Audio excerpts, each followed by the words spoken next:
And as always, Boria Majumdar joins us live for more.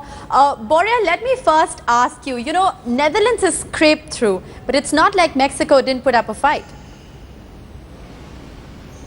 Oh, they were brilliant. I mean, and till the 88th minute, they thought they had it. If you see the visuals of the coach, Miguel Herrera, he thought he had it. I mean, the match was actually in the bag. The last 10 minutes, I would say that cooling break, the 75th minute cooling break is what tipped the scales. Right. Should that have happened? Should the Dutch have been allowed to regroup? Lots of talking points, Rishika, but Mexico did put up a fantastic show. Defeat is an orphan. Otherwise, you would have celebrated Mexico today. Right, but it is heartbreak for Mexico, and they led till the 88th minute, and then 2 goals in 6 minutes. It pretty much shows that anything can happen in the World Cup. Of course. And the Dutch are one such team. They've got world champion players, Wesley Sneijder, Robin van Persie, who wasn't at his best. And that substitution, once again, Louis van Gaal's substitutions are becoming legendary. Right. Huntelaar for Robin van Persie. I mean, he's the best striker of the World Cup. Now, that was sensational. And the Dutch can do anything. Arjen Robben, Robin van Persie, Huntelaar. This is a real solid lineup you're talking about. And they just took the opportunity. And once Wesley Sneijder scored, you would have realized that the momentum is shifting. Right, Boria is going to continue to stay with us as we track the other match. So Holland just scraped through thanks to Huntelaar's stoppage time spot kick. But just minutes after the game, Dutch vice captain Arjen Robben admitted to diving in last night's match. Now, initial visuals suggested that Robben was brought down by Rafael Marquez in the final minute of the match, led to the penalty.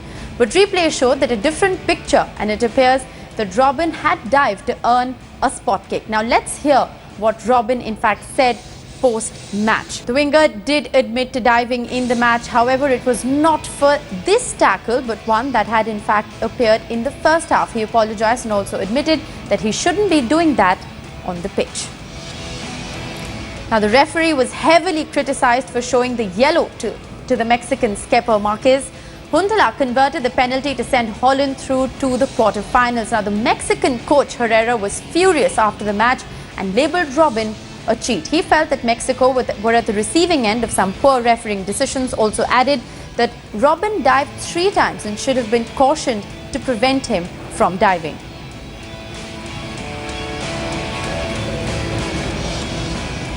Okay, now Boria, firstly, I'm going to ask you for your word on this. You watched the match. Did Robben dive or not?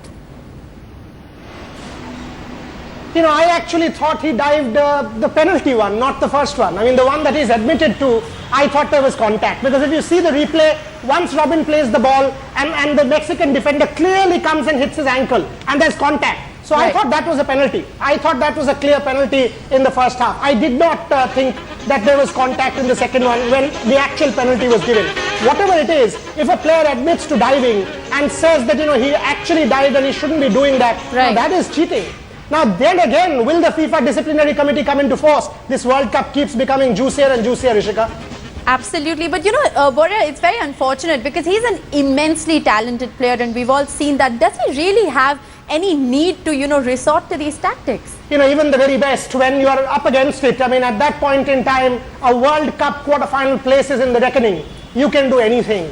As I told you, win is ultimately, victory has many fathers, defeat is an orphan. Arjen Robben, player for the golden ball, perhaps would have been nobody had the Dutch not progressed. So right. That instant, what goes through a performer's mind is very difficult to predict. Right. Now, the Mexican coach has obviously labelled Robben as a cheat. Do you think action perhaps should be initiated against him? That's a really tough one. If action could be initiated against Luis Suarez post facto, why not against Robben when he himself admits? Absolutely. I mean, there ought to be a disciplinary committee hearing on this. This man is perhaps the best player of the World Cup so far. Suddenly he admits to doing this. Right. Now, is he a slur on the game? Has he brought the game into disrepute? Is for FIFA to decide. And what about the referee? A word on the way he sort of conducted this entire thing. Do you think he was perhaps too lenient as are the charges leveled against him? Some of the even the fouls weren't treated with the kind of harshness that you perhaps want to see in a match.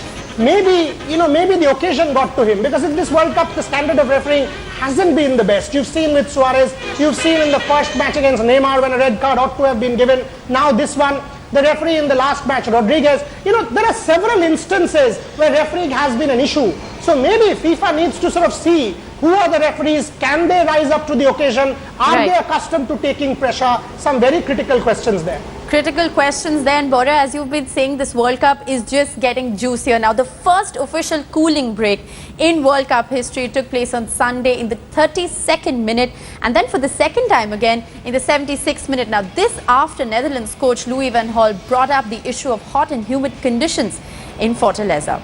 Now, with players clearly struggling in the 39-degree temperature, the referee opted to stop the game for a couple of minutes to allow the players to take on board some time to drink some water. The FIFA official statement said, and I quote, "Official and mandatory cooling breaks have not been established for the 64 games of the 2014 FIFA World Cup in Brazil, but instead they will be considered on a match-by-match basis," unquote.